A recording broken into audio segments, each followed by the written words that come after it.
The bustling heart of 19th century Calcutta, where ancient traditions collided with colonial modernity, was born a soul destined to shake the very consciousness of India and awaken the sleeping spirit of its people.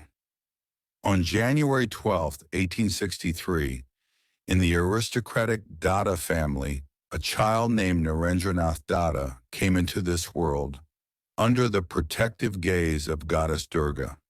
His parents, Vishwanath Datta, a learned attorney at the Calcutta High Court, and Bhuvaneshwari Devi, a deeply spiritual and strong-willed woman, shaped the early mind of the boy who would grow up to become Swami Vivekananda, a monk, a philosopher, a patriot, and a global icon of spiritual nationalism. From a very young age, Narendra exhibited brilliance. He was curious, fearless, and remarkably intelligent. He was fond of music, especially Hindustani classical, and was equally drawn to gymnastics, wrestling, and reading. But it wasn't just physical and intellectual prowess that defined him. He had an early fascination with God, truth, and the mystical.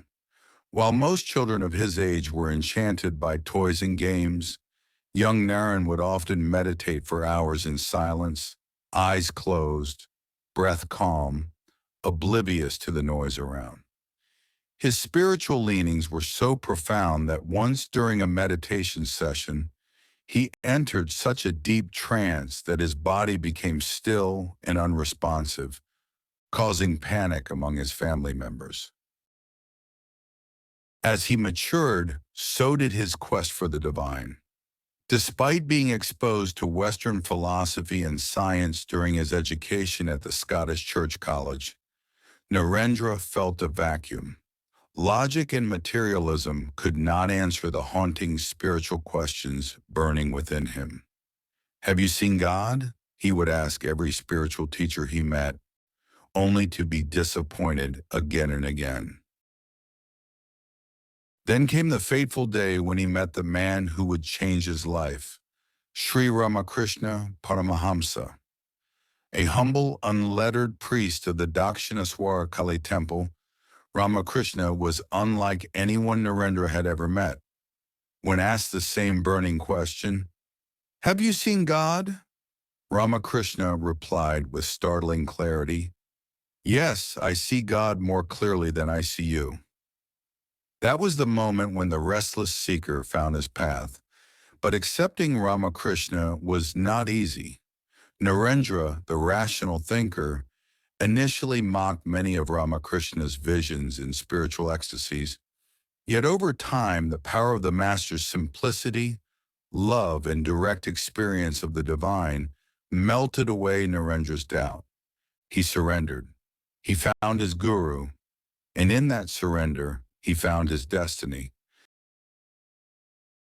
Ramakrishna trained Narendra not only in spiritual practice, but also prepared him for a far greater mission: to uplift the masses, to spread Vedanta across the globe, to awaken India's soul. When Ramakrishna left his body in 1886, a deep sense of emptiness engulfed Narendra. But he didn't retreat from the world. Instead, he took to the life of a wandering monk, adopting the name Vivekananda. Dressed in saffron robes, carrying nothing but faith and determination, he roamed across India, walking barefoot through deserts, forests, mountains, and villages. He saw India's glory, but also its crushing poverty, ignorance, and suffering. The spiritual heart of Bharat had been suppressed under colonial rule and centuries of stagnation. In 1893, driven by an inner call, Vivekananda boarded a ship to America to represent Hinduism at the World's Parliament of Religions in Chicago. With barely any money and no official credentials, he faced hunger, rejection, and racism. But destiny would not deny him. On September 11, 1893, When he finally rose to speak before a vast audience of scholars and spiritual leaders from across the globe, he began with those now immortal words, "Sisters and brothers of America." That one sentence, delivered with genuine warmth and spiritual conviction, earned him a thunderous 2-minute standing ovation. Vivekananda didn't just speak about Hinduism, he redefined it. He presented Vedanta as a universal, rational, scientific philosophy rooted in unity, tolerance, and inner divinity.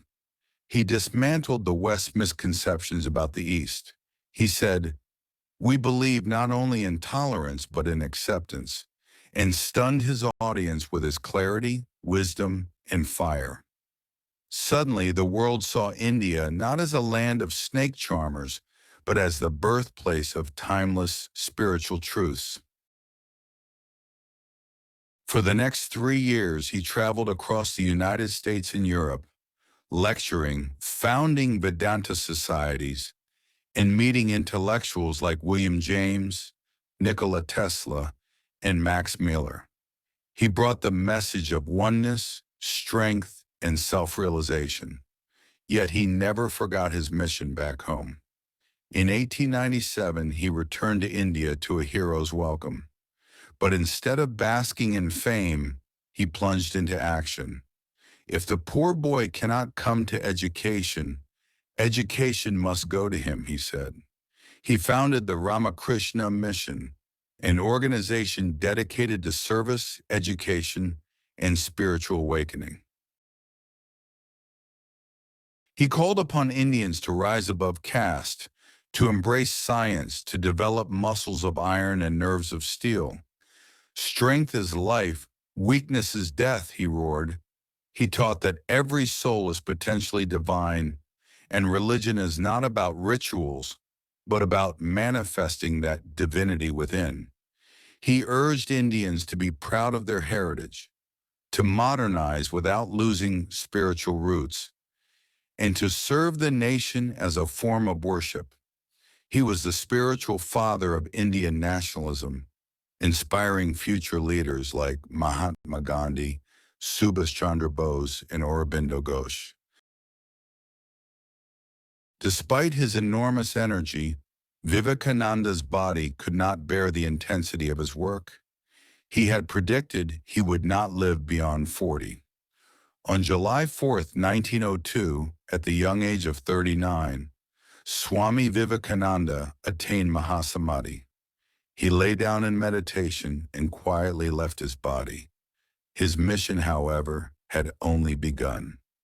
Swami Vivekananda's legacy is etched not just in temples or ashrams, but in the hearts of millions. He bridged East and West, ancient and modern, science and spirituality. He turned India's gaze inward, taught her to believe in herself again, and reminded the world of the eternal truth. Arise, awake, and stop not till the goal is reached. He was not just a monk. He was a warrior saint, a torchbearer of truth, a symbol of spiritual nationalism, a soul that lived for others and died as a legend.